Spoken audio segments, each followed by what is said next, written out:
When I'm at bicultural, one of the many pleasures I have is visiting classrooms, especially kindergarten. That's where the special bicultural experience really starts. And all of you know that you cannot leave a perfume factory without smelling good. And you cannot leave bicultural's kindergarten, or even a preschool class without being engulfed with the feeling of love that's so evident. In front of the primary school area, there's a sign that says that the wing is dedicated to Atli and Mordechai Gorn. And each time I see it, it brings back memories. Most of you never met the Gorns. And since I don't know when, or even if, I'll ever again get the opportunity that I have tonight, I'd like to share some special memories. Memories of the Gorns, as well as other people and events. Warm and wonderful and touching memories. I remember a summer Friday morning about 45 years ago. A short, elderly gentleman came to my office. At that time, we were meeting at the Good Shalom School building on Colonial Road. I said elderly. He was probably at least 25 years younger than I am today. But as someone who was just about 40, he appeared elderly. I had never met him before. He introduced himself as Mordechai Gorn, and he asked me my name. When I told him Walter Shukatowicz, he said, "I mean your Jewish name." I must have looked harried, because he then asked me how I felt. I told him I had a headache, because I was trying to figure out how to get a desk for a new assistant. Then he told me that he heard about this Jewish school, and he wanted to know how it was different from a Sunday school or an afternoon cheder. I explained to him the difference. We continued speaking for a while, then we shook hands and he left. A few hours later, a truck drove up from Brock Press. Some of you may remember the name. Brock Press was a local supply store, office supply store in fact, on Bedford Street. It was near the Palace Theater. Two men came out of the truck and they carried in a desk. On it was a note, "I hope this helps get rid of your headache." Signed, Mordechai Gorn. This was my introduction to someone who became a dear personal friend and a dear friend of bicultural. And Mr. Gorn became active at bicultural. And several years later, the Gorns began to spend much time in Clearwater, Florida. But whenever they were in Stanford, Mr. Gorn would always come by to visit the school. He enjoyed so much seeing and talking to the children. And as the school grew, there was talk about someday, having a campaign to build our own school building. And once, at a board meeting, when Mr. Gorn heard this talk, he said that if we were ever short of money to buy land, he would loan the school money at a 7% rate of interest. That was a low rate at that time. And for several more years, there was only talk. Nothing continued to happen. Then one morning in May 1978, Harry Bennett came to my office. He was the head of a very prominent real estate firm. And he knew that we were anxious to build our own building.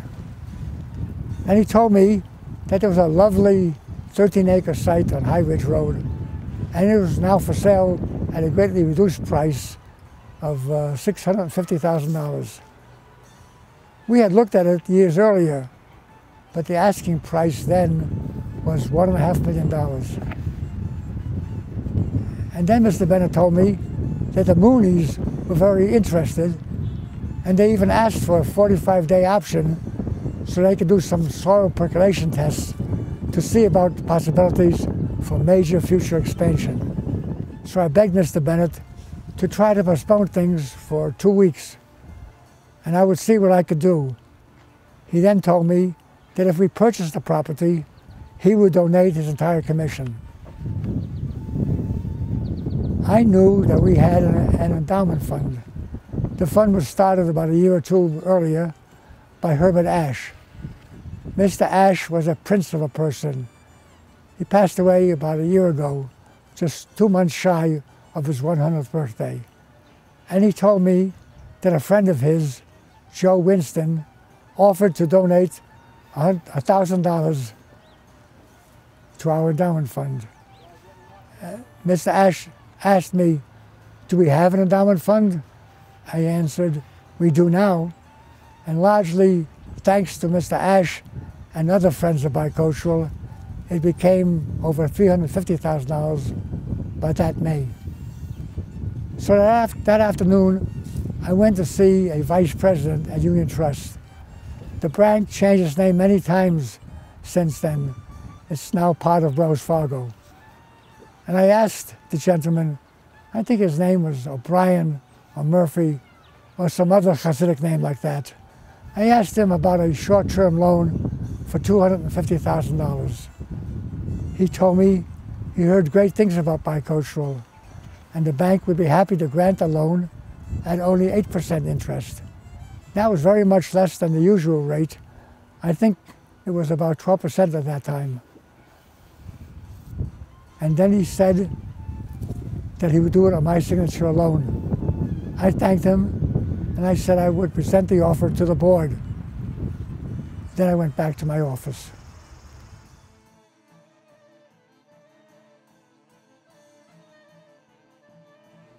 And in my office, I remembered the 7% offer from Mr. Gorn. I was pretty good at math, so it didn't take me long to figure out that 7% is less than 8%. And I also thought that we would probably be late sometime in making a payment, and Mr. Gorn would not exact a penalty. And I also thought perhaps, maybe, could be, someday Mr. Gorn might even forgive part of the loan. So I called him in Clearwater, and I told him that I would be in the area of Florida the next day, and I would like to stop by to see him. He said, you're always welcome. So the next day, I flew on Eastern Airline. Eastern Airline, Oliver Shalom. I rented a car at the airport, and I drove from Clearwater. No. I rented a car at the airport, and I drove from Tampa to Clearwater. And even without a GPS or MapQuest, I found the Gorn home. I was greeted warmly, and we talked for a while. We talked about Israel politics. We talked about people in Stanford. Then finally, he said to me, tell me, Velvel. He always called me by my Jewish name. Tell me, Velvel, why are you really here? I said, Mr. Gorn, the school needs $250,000 to buy some great property. And you once said that you would grant a loan at 7%. I remember, he answered, but tell me, Velvel, how are you going to repay the loan? I remember looking at him, and I said, I'm going to get 10 people to donate $25,000 each, and you will be the first one. His wife, Otley, was elegant. And I remember her also as being a very quiet, a very private, a very reserved person. And she was probably listening from the kitchen. But she charged in and said, Martin, she never called him Mordecai, Martin, you give Mr. S the money, now. Within a few minutes, I had a check for $250,000. Then Mrs. Gorn said, of course you'll stay for supper. That seemed to be a problem for me. I just got a check for $250,000, and I had to decline the supper invitation because I knew that the Gorns did not have a kosher home. And I told this to Otley. That won't be a problem, she said. We'll go to the supermarket and we'll buy the food that you can eat, and we'll all enjoy it together. So later, we drove there. And remember, Clearwater is not Muncie. It's not Borough Park. It's not even Stamford. And the choice of kosher foods is limited. But we bought paper plates and plastic cutlery, and I remember a box of matzah and a jug of filter fish and horseradish and borscht, which I really don't like, and tomatoes and some other things. I think this was the first time that the Gordons had a kosher meal in their home, and they enjoyed the borscht. The next morning, I was on a plane back to Stamford. I already called Mr. Bennett, and I told him that we would buy the property with no restrictions. The Moonies will not be in Stamford. That evening, I met with some officers of the board, and I told them what I had done. They were surprised, but they didn't give me a hard time. In fact, I really think they were pleased. But they felt that this should be presented to the full board for approval. And the special meeting was called for Sunday morning. I remember it was a long meeting. But if I recall correctly, Harriet Sternick was the president of the PTA at that time, and she was probably at the meeting, so she can tell you all about it. But as I said, it was a long meeting, and there was much discussion, especially who I thought the other 9 people would be, who would each contribute $25,000. But approval was granted, unanimously. And in less than 2 weeks since Mr. Bennett came to see me, a contract was signed. And we are on High Ridge Road, not the Moonies.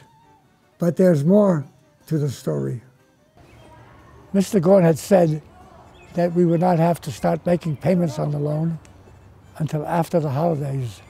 So May, June, July, August, September went by without any payment. Then in early October, Mr. Ash came to my office. He was smiling. He was smiling. And I could tell immediately that he had some good news. He said that he just had breakfast with the Gorns, and the Gorns told him that they were so happy, so very pleased with bicultural, that they decided to forgive the loan, to cancel the entire $250,000. So now you know the rest of the story. I think about this often, and I'm not sure who deserves more credit. Mordechai, born in Russia and drafted as a Jew into the Russian army, and after several years as a Kazakh, escaped and ran away to America. Or sweet, gentle Atli, born in Pennsylvania and raised as a Christian. Obviously, they both cared very much about the importance of a Jewish education. Both cared very much about the value and importance of bicultural. And now you know why I wanted so much to share these memories with you. I hope if the opportunity presents itself, I'll be able to share other memories with you as well.